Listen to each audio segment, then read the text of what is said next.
महिला व बालविकास विभागाच्या वतीनं आजचा जो हा कार्यक्रम आयोजित केलेला आहे, अर्थातच त्या विभागाच्या प्रमुख नामदार अदितीताई तटकरे, आमदार हिरामण खोसकर, महिला बाल विकास आयुक्त नयनाताई गुंडे, जिल्हाधिकारी जलज शर्मा, जिल्हा परिषदेच्या सीओ अशिमा मित्तल, रवींद्र प्रकार ऐसदोने, प्रेरणा बलकवडे, डॉक्टर सुधाकर मोरे, सुनील दुसाने, प्रताप पाटील आणि माझ्या सर्व भगिनी आणि बांधवांनो, खरं म्हणजे आज त्यांनी कुठल्या कुठल्या योजना जाहीर केल्या, काही नवीन आणि जुन्या, ह्या मलाच आता आठवत नाही. एवढ्या योजनांचा जो आहे भरमार त्याने आपल्या पुढे केलेला आहे आणि तो आवश्यक आहे. याचं कारण आहे की एक तर महिला या समाजामध्ये 50% आहे, पण एकूणच कार्यक्रम ज्या वेळेला आपण आखतो त्यावेळेला 50% कार्यक्रमाचा भाग त्यांच्याकडे जात नाही. तो विशेषतः पुरुष प्रधान सोसायटीकडेच जातो. पण आज आपण या प्रतिमा ठेवलेल्या आहेत. जिजामाता आहे, शौर्य आणि धैर्य, सावित्रीबाई फुले, शिक्षण, समानता,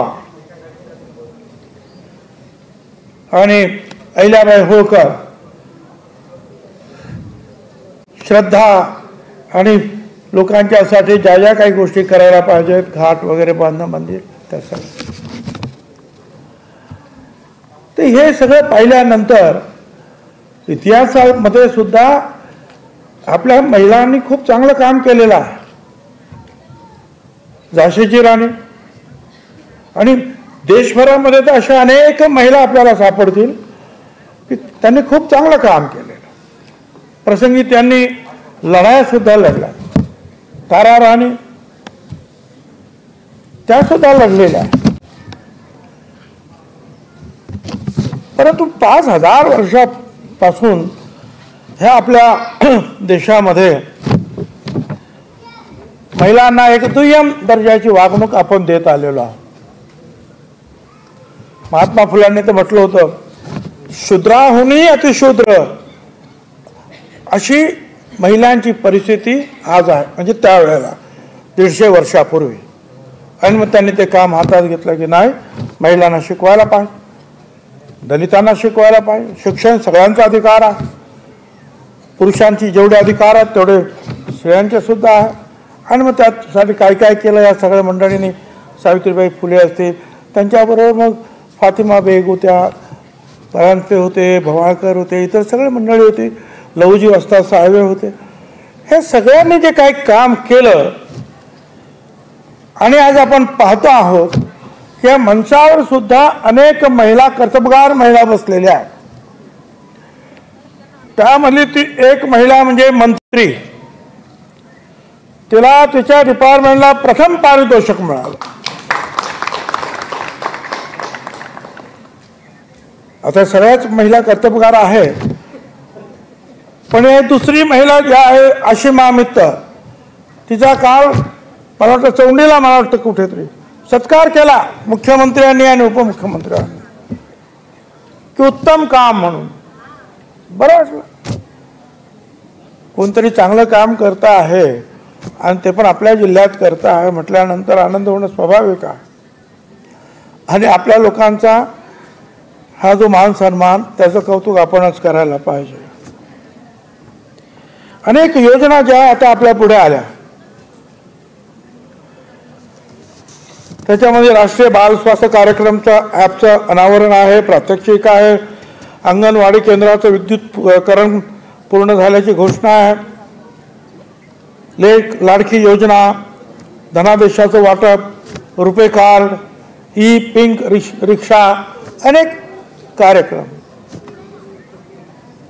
मला आठवतं अंगणवाडीचं सहज आठवण आली म्हणून, मला वाटतं 5-10 वर्ष झाली असतील.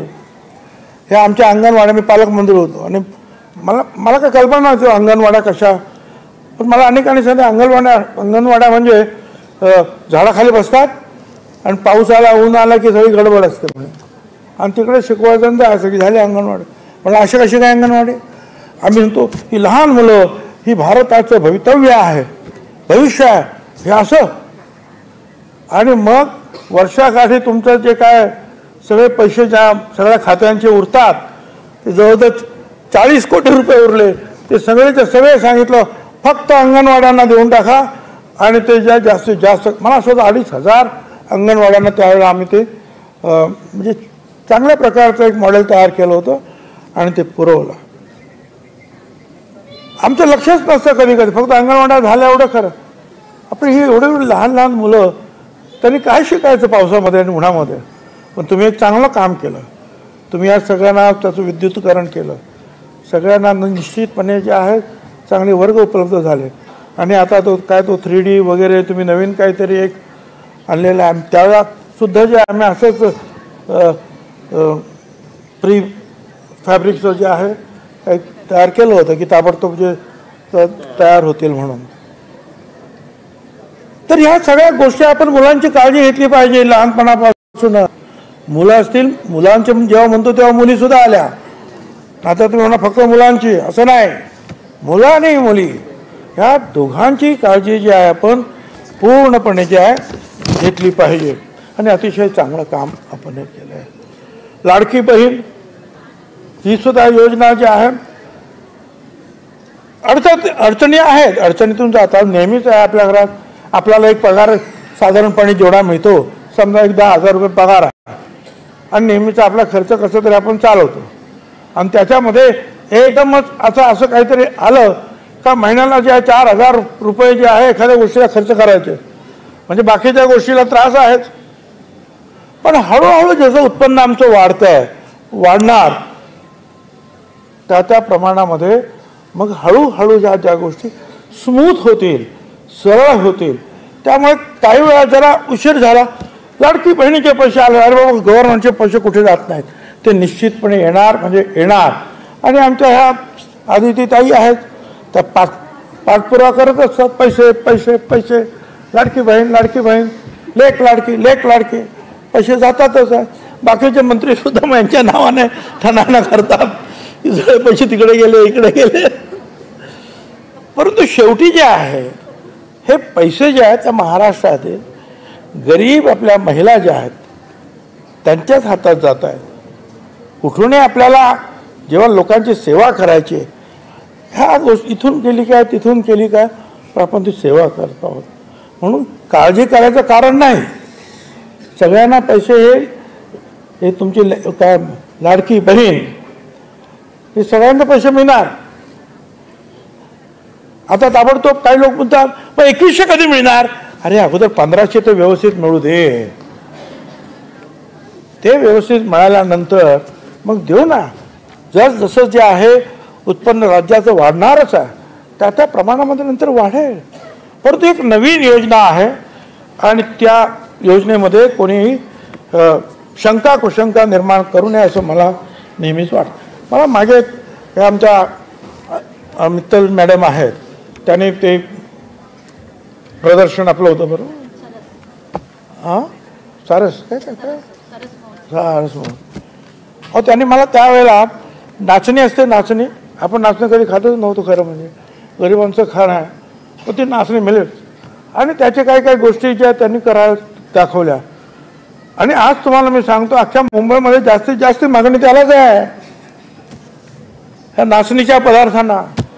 त्यांना हे आहे काय म्हणतात शुगर आहे, मधुमेह, ज्यांना वेट लॉस करायचं आहे, वजन कमी करायचं आहे, त्या सगळ्यांना आता त्यांचा ओढा सगळं तिकडे चाललेला आहे बुवा.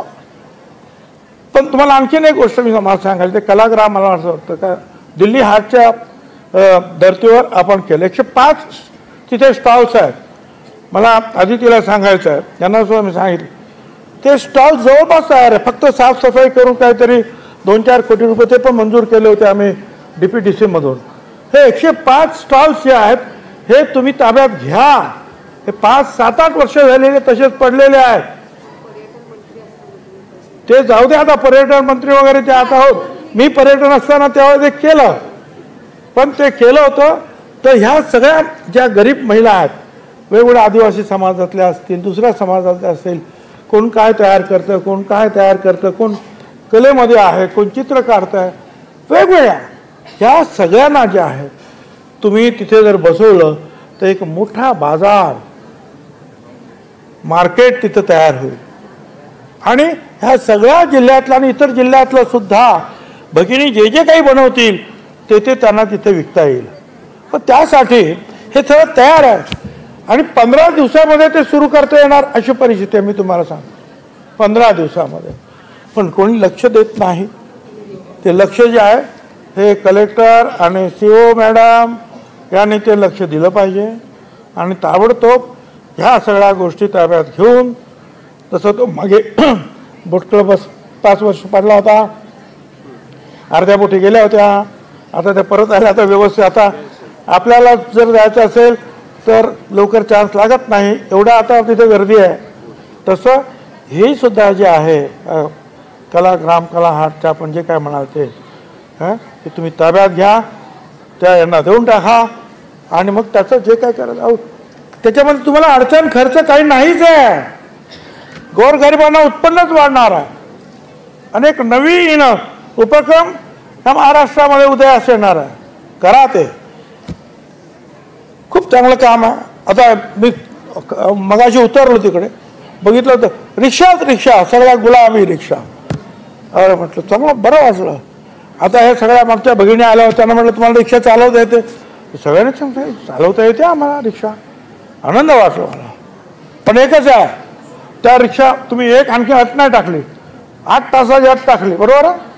पण ती रिक्षा 8 तासानंतर सुद्धा महिलेनंच चालवायची आहे, पुरुषांनी चालवायची नाही. नंतर यांच्या हातातून काढून घेतील पुरुष मंडळी. त्या म्हणजे तुम्हाला काय द्यायचं देतो, आम्ही चालवतो, असं होता कामा नये. आणि आपण सुद्धा कुठे पुरुष दिसला चालवताना ही पिंक रिक्षा म्हणजे गुलाबी रिक्षा ताबडतोब थांबवायची आणि त्या कलेक्टरकडे किंवा मित्तल मॅडमकडे घेऊन जायची ती, आणि त्या पुरुषाला पण घेऊन जायचं तिकडे. आनंद आहे की या महिला सगळ्या ज्या आहेत मजबूतीने पुढे येतात. कालच बघा ना, ही आपली जी काही पाकिस्तानवरच्या ज्या काही आपल्या लोकांनी चढाई केली, म्हणजे जे काय आतंकवादी, त्यांनी आमच्या 26 भगिनींचं कपाळाचं कुंकू पोचलं त्यांच्या समोर सांगून. कल्पना सुद्धा आपल्याला करता येणार ना, पण त्याचा बदला आपल्या सैन्यानं, भारत सरकारनं अतिशय जोरदारपणे घेतला.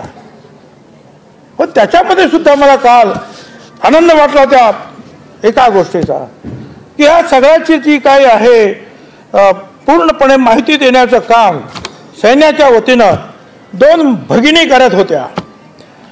एक होती कर्नल सुफिया कुरैशी आणि दुसरी होती विंग कमांडर योमिका सिंग. एक लक्षात घ्या, कर्नल सोफिया कुरैशी, कर्नल ही मोठी पदवी आहे का याच्यामध्ये हायरार्कीमध्ये, ती मध्ये येते, जवळपास कॅप्टनच्या वरती आहे, मेजरच्या वरती आहे ती कर्नल. आणि ती मुस्लिम आहे आणि त्यामध्ये ती कुरैशी आहे. कुरैशी म्हणजे खाटीक, म्हणजे परत मागासवर्गीय. इच्छा असेल तर मार्ग दिसतो असं आपण म्हणतो आहोत, ते असं आहे. लहान समाजातली, मुस्लिम समाजातली एक भगिनी आज कर्नल होत्या आणि ती ह्या देशानं पाकिस्तानवर आम्ही कशा रीतीनं त्यांचा बिमोड केला हे सांगते आहे. याला फार मोठा अर्थ आहे. हा अर्थ तुम्हाला समजला पाहिजे, जाणून घेतला पाहिजे याच्या पाठीमागचा उद्देश काय. दुसरी आमची भगिनी विंग कमांडर, ती सुद्धा मोठी पोस्ट आहे, योमिका सिंग. तिचं नावच योमिका, योम म्हणजे आकाश मध्ये वावरणारी. लहानपणापासून तिने स्वप्न पाहिलं आणि कुठे आज ती विंग कमांडर. आणि त्या दोन भगिनी ज्या वेळेला जगापुढे सांगत होत्या की आमच्या सैन्यानं आम्ही हे असं असं केलेला, एक वेगळा संदेश जगा की हा देश आता फक्त पुरुषांचा, पुरुष प्रधान नाही तर महिला सुद्धा युरोप अमेरिका सारख्या बरोबरीने आहे देश सैन्यामध्ये सुद्धा. आणि हा देश खऱ्या अर्थानं कुठल्याही धर्मावर आधारित नाही आहे. त्याच्यात हिंदू सुद्धा या सैन्यात, मुस्लिम सुद्धा आहेत. असं कोणी समजत नाही की पाकिस्तानवर हल्ला करायचं, मग ती मुस्लिम महिला नाही, ती सांगते की आम्ही हा हल्ला केला आणि त्याचा बदला आम्ही घेतला, अशी ती सोफिया कुरेशी सांगते. मला ह्या दोन गोष्टी पाहिल्यानंतर एवढा आनंद झाला आणि असं वाटलं आता आज या ज्यांच्या आपण प्रतिमा लावलेल्या सावित्रीबाई फुल्यांपासून सगळं शिक्षणाने केवढी मोठी क्रांती घडते. आणि म्हणून शिक्षण महिलांना दिलं पाहिजे. आणि त्यासाठी आमच्या सरकारनं सुद्धा महिला शिक्षणासाठी खूप गोष्टी देऊ केलेल्या आहेत. त्याचा फायदा आपण घ्या. महिलांना माझं सांगणं, जीवन है संग्राम, बंदे ले हिम्मत से काम. जीवन हे एक प्रकारचा संग्राम आहे, लढाई आहे. हिमतीनं काम घेतलं पाहिजे. आपण कुठलंही काम करायला लाज वाटायचं कारण नाही.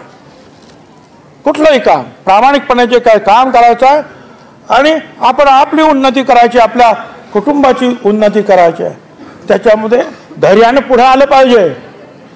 महिला ही अबला नाही, त्याच्या पुढे तिला अबला म्हणूच नका असं माझं म्हणणं आहे. तिला आपण का सबला म्हणत नाही.